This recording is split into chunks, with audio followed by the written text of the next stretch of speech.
Welcome back to Collectability. Many people have asked me, why does Collectability only sell Patek Philippe? There are many other amazing brands and horological segments to collect, but why is Collectability only Patek Philippe? And I'm here to answer that now very clearly. It's because our focus is only on Patek Philippe. I think if you're an expert in everything, you're going to miss a lot of the details. And I learned this the hard way. While working for various auction houses in the past, I was expected to know everything about all things horological at all times. I remember specific times I'd be expected to know 16th century French Renaissance clocks. And then 5 minutes later, I would have to be able to identify originality on Rolex Daytona dials, then jump back into the world of Patek Philippe and then Audemars Piguet, and then have to look at American pocket watches all within the same hours. This is an impossible task. And I challenge any expert out there from the auction world or from anywhere in the world of watches that knows everything about all things horological. It doesn't exist. My point is simple. To be focused is an ultimate luxury. For you as a collector or for anyone that just loves studying objects from the past, understanding and learning everything you can about one particular brand or style or era is quite pleasurable. And for me, Patek Philippe is my wheelhouse, and Collectability will stay within that wheelhouse for the time being. That said, today we're going to do something quite special and different. We're going to discuss 3 timepieces outside of the world of Patek Philippe. Each of these dovetail in some way with Patek Philippe, but they are not Patek Philippe watches or clocks. And this is a fun challenge for me, and hopefully an enjoyable video for you to learn about something that you might not have looked at in this particular detail before. The first timepiece I'd like to discuss today that is outside of the world of Patek Philippe is this absolutely beautiful clock to my left, made by Antide Janvier. Who, you might ask, is Antide Janvier? And it is a name you should know, and this is the reason why. If you're obsessed or interested in independent horology, if you're interested in the history of timepieces, if you're interested in furniture and design from the 18th and 19th century, then Antide Janvier is someone that you need to know. Let me tell you his story in a nutshell. And there's an incredible book about his life and work by a gentleman named Michel Hayard. This book was published in 1995, and the book is quite difficult to find. So I'm very happy to have not only the book, but one of Janvier's clocks right here. Antide Janvier was born in 1751, and he was born into a clockmaking family. His father taught him clockmaking at a young age, and he showed amazing signs of talent at a very young age. And as a teenager, he was already making some of his own clocks, of course, very closely with his father. In 1768 is when young Janvier established himself as a rock star clockmaker. He was making timepieces that people double or triple his age have never seen before. He was a genius at math, at languages, and at the technical aspects of clockmaking. He was given this amazing award in 1768 in France for the timepieces that he was making, and was awarded an apprenticeship to a Mr. Devan, who was his new master after he left his father. Once Janvier was apprenticed to Devan is when things began to become quite interesting in Janvier's life. Within this book, we can see a list of all of Janvier's known works. During his whole career, we know of and can identify 100 of his clocks. Number 1 in the list, and listed at number 1, is the clock that's right here to my left. And it is a clock with hours, minutes, and calendar. And this was the clock that Janvier made with Mr. Devan, where he was able to establish himself as a master at age 17. And this made him quite popular on the horological scene and led to him eventually become clockmaker to the king. Now, this was a big deal in the late 18th century, and that is an understatement. He was awarded the most impressive of privileges. He was given 2 rooms at the Louvre to establish his workshops. This enabled him to have access to not only amazing watch and clock makers from France at the time, but also case makers and other artisans that were able to assist him in making the best clocks possible. He had access to money, capital, clients, and of course, the king, that made him have, let's say, a lavish and enjoyable lifestyle. He did not have to worry about money. He lived a beautiful life and was able to make some of the most extraordinary, complicated clocks that history has ever seen. And many, looking at this list of these clocks, are in museums around the world and are celebrated as masterpieces of late 18th century clockmaking. Like with all fairy tale stories, they don't always have a fairy tale ending. When the French Revolution occurred, anyone that was associated with the king, let's just say it often didn't end well. Things were quite challenging for Janvier at this point in time. He was a royalist. He was very supportive of the king. He was very supportive of the royal family. And this did not make him popular with the masses. He made luxury objects that were meant to be enjoyed by royalty. And let's just say his market was gone almost overnight. Before I tell you what happened next in his life, I'd like to show you within this clock in the beautiful mechanism that Janvier made with his master, Devon. There are 2 parts of this movement. There's the going train, which tells the time, and there's also the striking train, which strikes bells to tell you what time it is, so you could listen audibly, automatically. So on the quarter, you hear that tone. On the half, and then at 3/4 of an hour,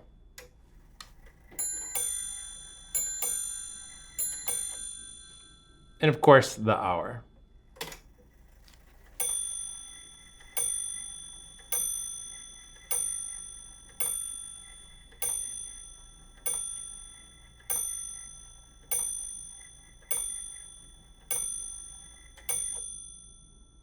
It's midnight, and it is as if Janvier is speaking to us. And whenever I hear the bell toll, that's the exact sound they would have heard in 1768. And it's just incredible to imagine so much time has passed and we could hear that exact same sound that occurred so many centuries ago. And as I said earlier, the story has a bit of a transition. As the French Revolution raged on, things changed. Heads were cut, people moved on, royalty moved out.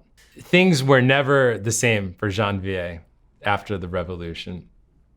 He lost almost all of his business. He had no money. He was so desperate that he sold all of his tools and all of his watches and clocks that he had in his shop to no other than Abraham Louis Breguet. And Breguet not only took Janvier's work, he re-signed it Breguet's name and sold it as his own, as was the tradition back then. And I'd like to propose that Breguet is a master of masters, the greatest watch and clock maker of all time.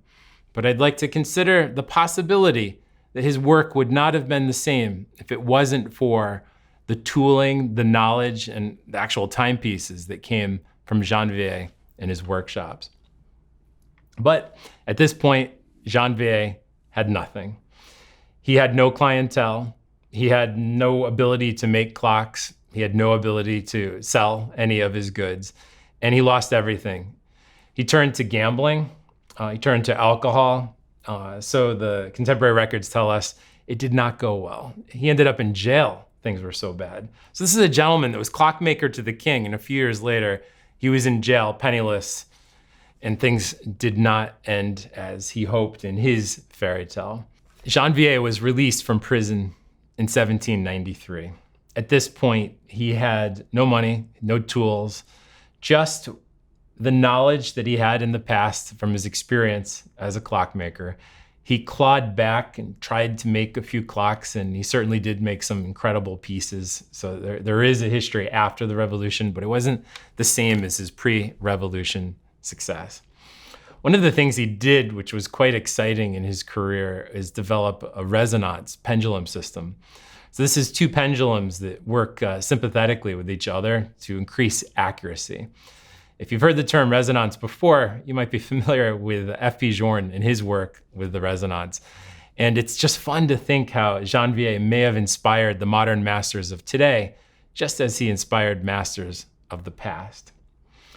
However, in 1835, Janvier died. And when he died, he was listed as without a trade. He had nothing, and he did die penniless. Yet he left a gift to all of us, some of these beautiful timepieces that have survived over the ages, an amazing knowledge base that he passed on to Breguet, and an incredible horological legacy that is a story that is still being told to this day. We could look at Janvier's legacy from many different perspectives, but most importantly, we need to remember how he passed on his knowledge to the masters of his day and also the masters of today. And I find this a very amazing, romantic story in a way about Janvier and his legacy. It is a complete honor for Collectability to have this clock within our walls. It is a clock that speaks to me personally about perseverance in a challenge. I think Janvier surviving the French Revolution is a story that is quite extraordinary. It's not a rags to riches story, it's actually a riches to rags story. And I think it's important for us to honor Janvier for what he shared with the masters of the past and what he continues to share with the masters of the present. So as we close the book on Janvier, we're going to jump ahead to the 20th century. And this is another story I'd like to share with you about a non-Patek Philippe that has an incredible connection, in this case, a direct connection to Patek Philippe. This is the story of Andre Zibach. Zibach was a regulator for Patek Philippe, otherwise known as a reguleur. But he wasn't just any regulator, he was the best of the best. Going back during this period of time, we have to look at how important the Geneva Observatory trials were to Patek Philippe and to many of the top brands. The idea was you wanted to have the most accurate timepiece. In order to have the most accurate timepiece, not only does it have to be the finest made watch, it has to be a watch that's regulated to perfection. This is where the regulators come in. The regulators were experts in metallurgy. They were experts in hairspringing. They were experts in timing and experts of adjustment.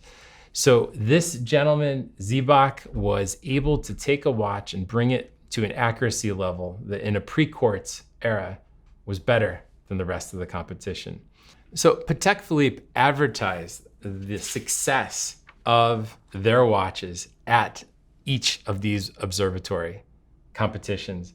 And here I have an advertisement from 1929 where Patek Philippe brags about how they did and how many first prizes that they won, how many second prizes and how many third prizes, because this is how the brands were able to differentiate from the competition. It was essentially the Formula One of watchmaking during the mid-20th century. With each watch that was submitted to the observatory, they would have a certificate awarded at the end, which you see here, the Bulletin de Marche. It would have the movement number, and then it would have every single adjustment of the watch documented by the second of how accurate it was in what position the watches were sitting. Dial up, for example, dial down. It would also have every imaginable position that the watch can sit in, and also temperature compensation is all documented on each observatory certificate. So what Zibach did is he was able to adjust these competition watches to such a degree that he was able to bring home the first prizes. After his success in 1929, winning his first prize, what would you want to do to celebrate? Buy a watch, of course. In this particular piece, he didn't just buy it, he made it. He has his name on the dial, and you can see in beautiful engraved raised enamel, it says Andre Zibach, Geneva. And on the case back of the watch, we could see once again, it has his signature, literally, Andre Zibach, 1929, celebrating the important year of his life and this early success that literally was something that people were talking about for decades. When you open up this watch, it has a surprise. The movement is not signed Patek Philippe. In fact, it's signed Tavan, another Swiss maker. This watch was regulated and constructed by Mr. Zibach, but it's not a watch of the same quality of what he was submitting to the observatory. This was his day-to-day watch. It is a piece with so much history based on its provenance, so much elegance in this late 1920s design. And although it's not a Patek Philippe, it has a stronger Patek Philippe story than I could ever want. It is a story about Zibach and his legacy with Patek Philippe.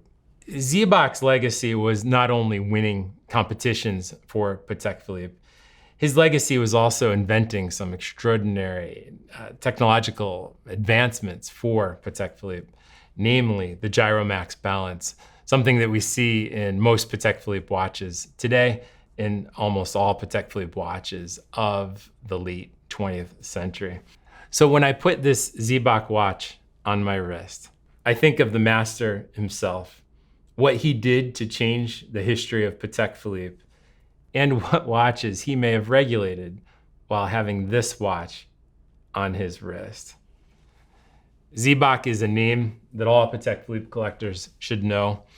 And there are only 2 Zibach watches that are known. There were watches that he personally wore. There's a 3rd Zibach watch that he gave as a wedding gift.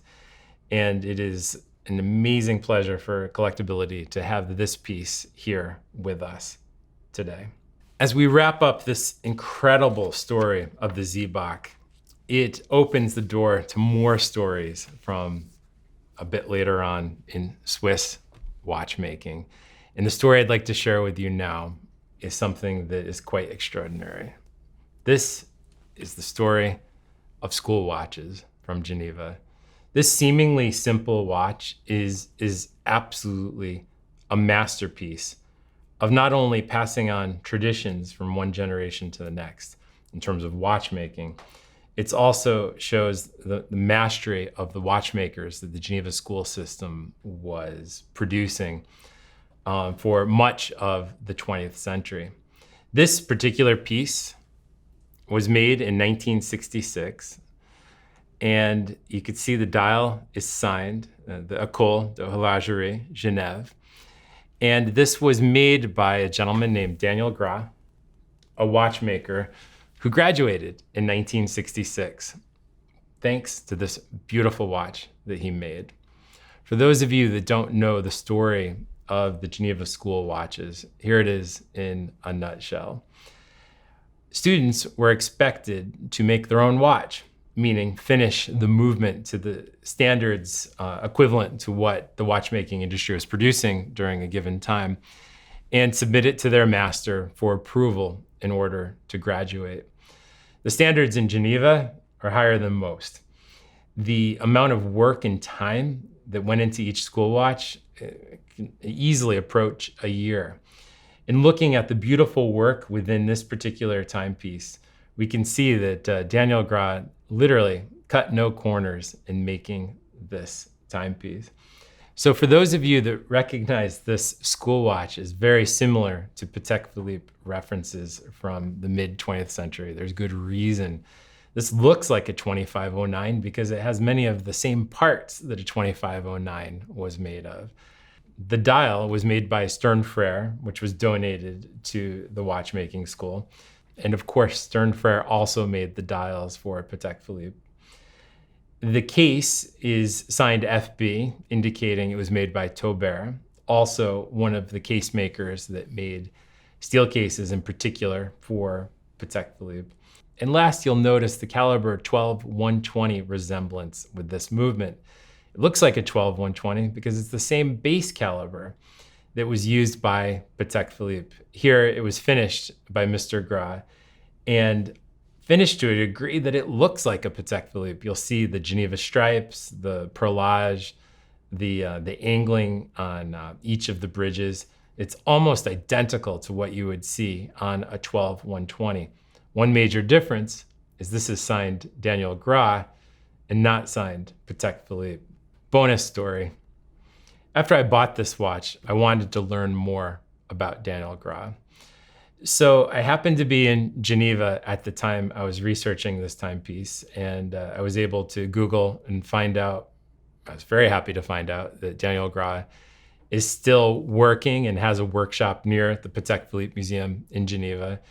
And for those of you that know me, I like to start every day with a run. So I went for a bit of a jog and used the Google directions to find Daniel Gras' workshop. It was very early in the morning. I think it was like 7:15 in the morning. I found the workshop. I went running up to the window, pressed my nose against the window because I was in complete excitement, because he even has a sign out his window talking about the Ecole de horologerie and the fact that he was a student that graduated in 1966. It's a story that directly connects with this watch. So as I pressed my nose trying to see what was inside, so early in the morning in Geneva, all of a sudden I saw a head move. And yes, there he was. Mr. Gras was working at his bench, wondering why this very strange runner was looking at him.